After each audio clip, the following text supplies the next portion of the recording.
Assalamualaikum warahmatullahi wabarakatuh. Hai teman-teman semua, apakah kamu pernah mengalami konflik dengan teman sekelas kamu? Bagaimana cara kamu menyelesaikannya? Sebelum melakukan metode penyelesaian konflik, perlu dilakukan langkah awal untuk menentukan strategi pemecahan konflik yang tepat.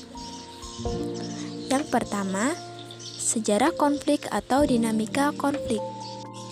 Selanjutnya, isu-isu dari konflik yang terjadi.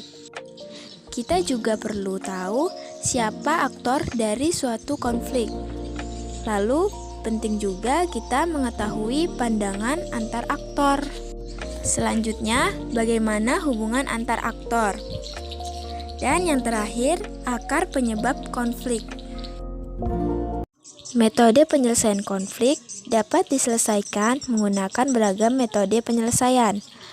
Penggunaan metode penyelesaian konflik disesuaikan dengan latar belakang konflik, besar kecilnya konflik, dan dampak yang ditimbulkan.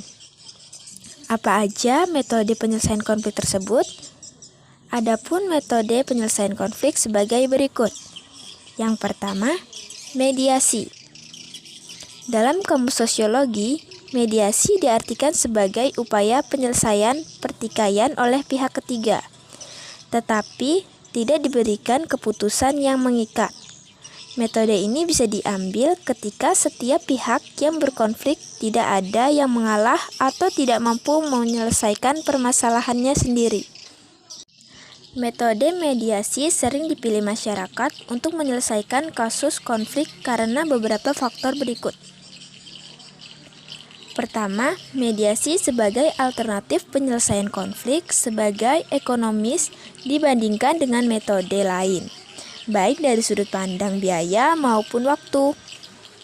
Yang kedua, mediasi memiliki kemampuan untuk membahas agenda permasalahan secara lebih luas dan fleksibel.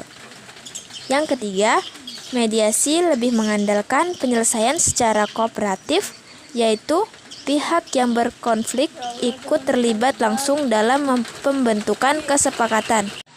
Yang terakhir, mediasi merupakan cara halus untuk berdamai dan menjaga hubungan antar individu pasca perdamaian konflik. Yang kedua, dengan menggunakan metode negosiasi.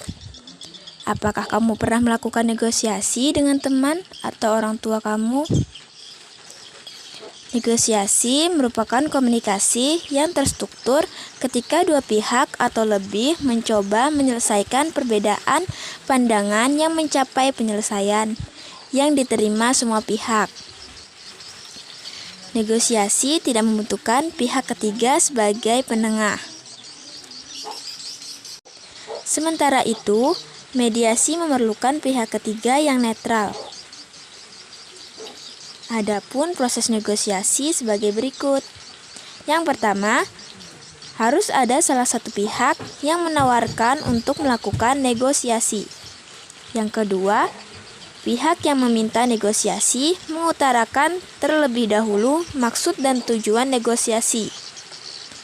Yang ketiga, melakukan proses tawar-menawar hingga ditemukan titik tengah. Dan yang terakhir, jika sudah ditemukan kesepakatan, kedua belah pihak melakukan perjanjian untuk menjalankan kesepakatan tersebut. Nah, itu tadi resolusi konflik untuk perdamaian. Terima kasih. Wassalamualaikum warahmatullahi wabarakatuh.